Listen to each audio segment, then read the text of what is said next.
आफ्नै आश्रमका आनीहरूमाथि यौन हिंसा र दमन गरेको आरोप लागेका रामबहादुर बमजनको अवस्था अहिले अज्ञात छ। पछिल्लो पटक गत जेठमा प्रहरीले उनको सिन्धुली स्थित आश्रममा छापा हान्यो।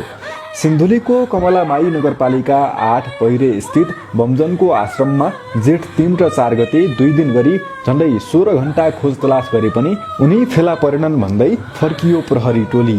त्यसअघि पनि बमजन खोजीमा प्रहरीले गत वर्ष अर्थात् 2076 साल माघ 24 मा पहिरेकै पुरै आश्रम सिल गरी खोजी गरेको थियो। तर प्रहरीको प्रयास त्यतिखेर पनि सफल भएको थिएन। केन्द्रीय अनुसन्धान ब्युरो, बागमती प्रदेश सहितको सिन्धुपाल्चोक, काभ्रे र प्रदेश 2 सर्लाहीबाट खटिएको टोलीले पछिल्लो पटक जेठको छापामारी अघि भनेको थियो, यो पटक हामी खाली हात फर्किँदैनौँ। प्रहरीको आशंका छ बमजन सिन्धुलीकै आश्रममा लुकेर बसेका छन्। त्यसैले जेठको सर्च मिसनमा प्रहरीले तालिम प्राप्त कुकुर समेत प्रयोग गरेको थियो। तर प्रहरीले उनलाई फेला पार्न सकेन वा त पक्रने आँट गर्न सकेन। बमजनमाथि आफ्नै आश्रमका आनीहरूमाथि यौन हिंसा, बेपत्ता पारेको र हत्या गरेको भन्दै सर्लाही, मकवानपुर, नुवाकोटमा किटानी जाहेरी नै परेको छ। बमजनको आश्रमबाट सर्लाहीकी रीता बोट, नुवाकोटकी कर्मा तामाङ, मकवानपुरकी चिनीमाया रुम्बालाई बेपत्ता पारिएको उजुरीमा छ। बाराका सुरेश आले मगर, मकवानपुरका सञ्चमान वाइवा पनि सिन्धुली आश्रमबाटै बेपत्ता भएको भनी परिवारजनले प्रहरीमा उजुरी दिएका छन्। यी र यस्ता घटनामा बमजन विरुद्ध प्रहरीमा किटानी जाहेरी छ। पछिल्लो समय सर्लाहीमा एक नाबालिकालाई बलात्कार गरेको किटानी जाहेरीका आधारमा प्रहरीले बमजनलाई पक्राउ गर्न जिल्ला अदालतबाट पक्राउ पुर्जी लिएको थियो। सोही आधारमा सिन्धुली आश्रममा प्रहरीले बमजनलाई पक्राउ गर्न 2 पल्टसम्म छापा मारेको हो। आश्रममा सुरुङ बनाएर लुकेको हुन सक्ने भन्दै 2 वटा तालिम प्राप्त कुकुर समेत परिचालन गरेर खोजी भएको थियो। 42 बिघामा फैलिएको आश्रमले सामुदायिक वनको 18 बिघा जग्गा समेत कब्जा गरेर काँडे तार लगाएको छ। बमजन लुकेर बस्न सक्ने आश्रम नजिकैको जंगल र सम्भावित ठाउँहरूमा खोज तलास गरे पनि फेला पर्न नसकेको सिन्धुली प्रहरी बताउँछ। बमजनको बुद्धि श्रवण धर्म संघले गएको जेठ 5 मा विज्ञप्ति जारी गर्दै प्रहरीले आश्रमभित्र पसेर खोज तलासका नाममा अनुयायीहरूमाथि हातपात गर्दै मानसिक र शारीरिक यातना दिएकोमा आपत्ति प्रकट गरेको थियो। बमजन 3 वर्षका लागि ध्यानमा लिन भएकाले जति खोजी गरे पनि नभेटिने उनका अनुयायी दाबी गर्छन्। सदरमुकाम सिन्धुलीमाडीको कमलामाई नगरपालिका 5 मधुटार हुँदै सिलामे पार गरेपछि 8 किलोमिटर पश्चिम दक्षिणमा पहिरे भन्ने ठाउँ छ। सडक सञ्जालले जोडिएको पहिरे जाने सडक ठाउँ ठाउँमा कालो पत्रे समेत भएको छ। जेठको प्रहरी सर्च अभियानका ताका बमजनको आश्रम जाने सो सडक खण्ड निर्माणाधीन अवस्थामा थियो र त्यसतर्फ सवारी आवागमन रोकिएको थियो। तर प्रहरीले त्यो जान्दा जान्दै पनि सोही रुट भएर बमजनको आश्रम पुग्ने निष्कर्ष निकाल्यो। मिनिबस, माइक्रो, हायस र साना गाडी लिएर गएको प्रहरी टोली जेठ 4 गते बिहानै सिलामे पुगेको थियो। सडक निर्माणाधीन भएको अवस्थामा प्रहरी टोलीले सवारी चालकहरूलाई त्यहीँ छाडेर आश्रमतिर गएको थियो। उक्त स्थानबाट बमजन आश्रम पुग्नका लागि झण्डै आधा घण्टाको पैदल दूरी तय गर्नुपर्छ। चारैतिर अनकन्टार जंगल र बीचमा रहेको आश्रमबाट भाग्नलाई बमजनका निम्ति त्यो समय पर्याप्त थियो। रोचक के छ भने प्रहरीले आश्रममा छापा मार्ने कुरा अघिल्लै दिन जानकारी भइसकेको स्थानीयहरू बताउँछन्। एक स्थानीयका अनुसार प्रहरी पुग्ने अघिल्लै रात आश्रमसम्म सवारी साधन लैजान उक्त स्थानमै रहेको प्रहरी टोलीले सडक हेर्न र खाल्डाखुल्टी पुर्न राति अबेरसम्म काम गरेको थियो। सोही कारण आश्रममा छापामारी हुन लागेको सूचना पहिले नै प्रहरीबाट चुहिएको हुन सक्ने स्थानीयको दाबी छ। उनका अनुसार सिन्धुली प्रहरीले चाहे बमजन जुनसुकै बेला पक्राउ पर्न सक्छन्। तयारी साथ आश्रम पुगेको प्रहरीले सूक्ष्म खोज तलास गरे पनि बमजन आश्रमबाट बाहिरिसकेका थिए। अनुयायीहरूले त भेट्न मुस्किल हुने बमजनलाई सजिलै पक्राउ गर्न नसकिनेमा प्रहरी पुगेको छ। अघिल्लो वर्ष पनि प्रहरीले बमजनलाई पक्राउ गर्नु अघि नै सूचना दिएको थियो। तपस्वी रामबहादुर बमजनको आश्रम स्थल भएकै कारण सिन्धुलीको पहिरे भन्ने ठाउँ चर्चामा रहन्छ। अनुयायी र भक्तजनबाट लिटिल बुद्ध उपमा दिएका बमजनको खोजीमा प्रहरीले समय खर्चिए पनि उपलब्धि भने शून्य छ। प्रहरी टोली बमजनलाई खोज्न आश्रम पुगेका बेला आश्रममा रहेका उनका अनुयायीहरूले एकै स्वरमा भने, भगवानले चाहे अवश्य भेट हुन्छ, तर भक्तले चाहँदैमा सम्भव छैन।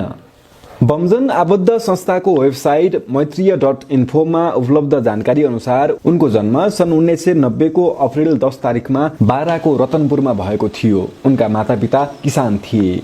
उनकी आमाको 12 वर्षको उमेरमा विवाह भएको थियो। उनका आमा बुबाका 9 सन्तान छन्। उनी साइला छोरा हुन्। उनले कलिलो उमेरमै ध्यानमा मग्न भएर सबैलाई आश्चर्यचकित बनाएको बताइन्छ। उनी गर्भमा हुँदा उनकी आमालाई माछा खान मन लागेको थिएन र पछि बमजनले पनि मासु खाएनन्। उनी सानो उमेरदेखि नै लामो समयसम्म घर बाहिर जाने गर्थे, वेबसाइटमा उल्लेख छ। सन् 2005 मा बीबीसीसँगको कुराकानीमा उनका परिवार, साथीभाइ र अनुयायीले बमजन 6 महिनासम्म पानी पनि नपिएर ध्यानमा लिन भएको र बुद्धत्व प्राप्त नहुँदासम्म उनी ध्यानमै रहने बताएका थिए। उक्त विवरणका अनुसार गौतम बुद्ध र बमजन दुवैका आमाको नाम मायादेवी भएकाले स्थानीयवासीहरूले उनले गरेको तपस्यालाई सिद्धार्थ गौतम बुद्धसँग जोडेर हेरेका थिए। उनलाई केही सञ्चार माध्यमले लिटल बुद्धको उपनाम पनि दिएका थिए। तपस्या गर्ने क्रममा उनी बीचबीचमा हराउने र केही समयपछि फेला पर्ने क्रम चलि नै रह्यो।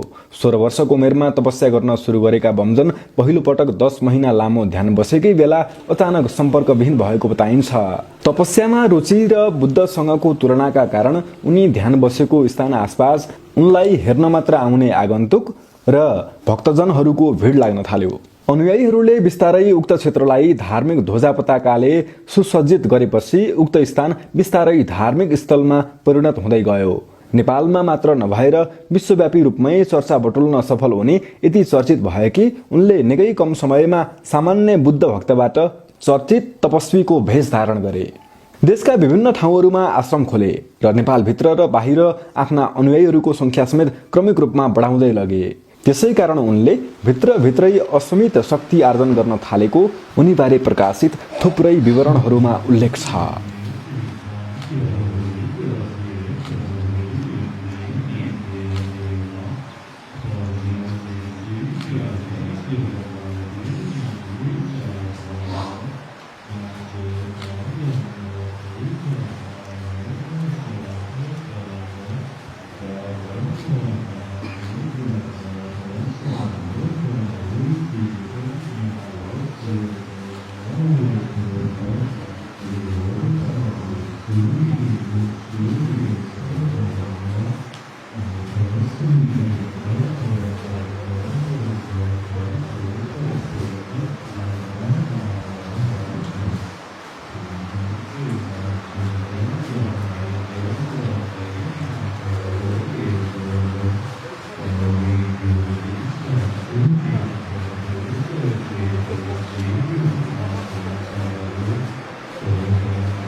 हुँदैन नि त तपाईँ माथि गएर आउनु न तपाईँ यो चाहिँ खोल्नु पऱ्यो नि तपाईँ माथि जानुहोस् क्या आइसक्नु म हरिदिइहाल्छु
जब हाम्रो 3 महिने प्रशिक्षण महात्मा गुरु प्रशिक्षण कार्यहरू समापन भएको थियो त्यसपछि हामी त्यो समापन भएको उपलक्ष्यमा चाहिँ बोधिमार्ग दर्शन मैत्री धर्मले चाहिँ यहाँ मैत्री र्याली सहितको सिन्धुलीमा कार्यक्रम गर्यो। त्यसपछि सिन्धुलीबाट मकवानपुरमा गऱ्यो, मकवानपुरबाट चितवनमा गऱ्यो, चितवनमा गरिसकेपछि लमजुङमा गऱ्यो, लमजुङमा हुँदै एवं रीतिले जिल्लामा हुँदैखेरि यो चाहिँ हाम्रो चाहिँ 14औं मैत्री दिवसको समापनको कार्यक्रम हो। महात्मा गुरुहरू प्रशिक्षण पश्चात प्रशिक्षित भइसकेपछि उहाँहरूको धर्मपत्नीलाई गुरुआमाको रूपमा र जो महिला महात्मा अनि ठोकुवा भन्छौँ हामी उहाँहरूको घरको पतिलाई चाहिँ गुरुबाको रूपमा हामीले सम्मान गर्ने कार्यक्रम छ। हामी सङ्घहरूले हजुरहरूलाई अन्यथा नहोस्, सङ्घ भनेको हामी सदस्यहरू हौँ। त्यसै गरी अनि यो उपलक्ष्यमा चाहिँ अर्को महत्त्वपूर्ण कुरा चाहिँ हाम्रो बोधिमार्ग दर्शन मैत्री धर्म सर्वज्ञ परम पूजनीय महासम्बोधि धर्मसङ्घ गुरुजीले 6 वर्षसम्मको निर्जल निराहार तपस्याबाट प्राप्त बोधिमार्ग दर्शन मैत्री धर्मको मैत्री लिपि मैत्री भाषाबाट प्रथम पटक सिन्धुली जिल्लाबाट उद्घोष भएर मैत्री मोलम पाठ पूजा प्रार्थनाहरू भइरहेको छ। त्यसकारणले हामीले यसलाई अमूल्य ठानेका छौँ र सिन्धुली जिल्ला भाग्यमानी पनि यो मानेमा हो। धार्मिक तवरले हेर्दाखेरि मैत्री धर्म मैत्री लिपि गुरुले प्रतिपादन गर्नुभएको मैत्री भाषा र मैत्री लिपिबाट नै पूजा पाठ र प्रार्थना भइरहेको छ र गुरुको दर्शन आज एक दिन सम्पूर्ण सङ्घ भक्तहरूलाई चाहिँ यो पहिला नै हामीले सार्वजनिकै गरेका विषयहरू हो। आज दर्शन भइरहेको छ। भोलि हाम्रो समापनको कार्यक्रम सकेपछि हाम्रो यो कार्यक्रम सम्पन्न हुन्छ। चितवन जिल्लाको बाहेक अन्य जिल्लाका अध्यक्ष उपाध्यक्ष छिटोभन्दा छिटो 5 मिनटको लागि अफिस कोठामा उपस्थित भइदिनु मलाई महत्त्वपूर्ण अनुरोध गर्दछु।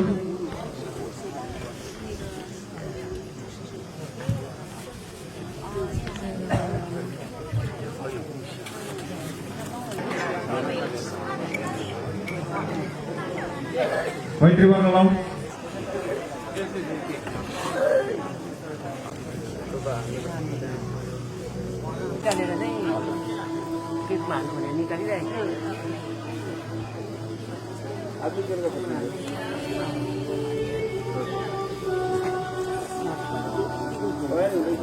सर्व मैत्री मण्डल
चढे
पानी दिनु न कसको बिस्तारै बिस्तारै अनि बिस्तारै बिस्तारै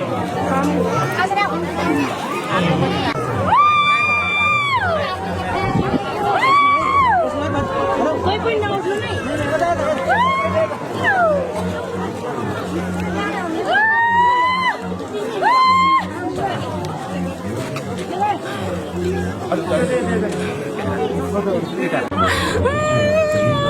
Ada.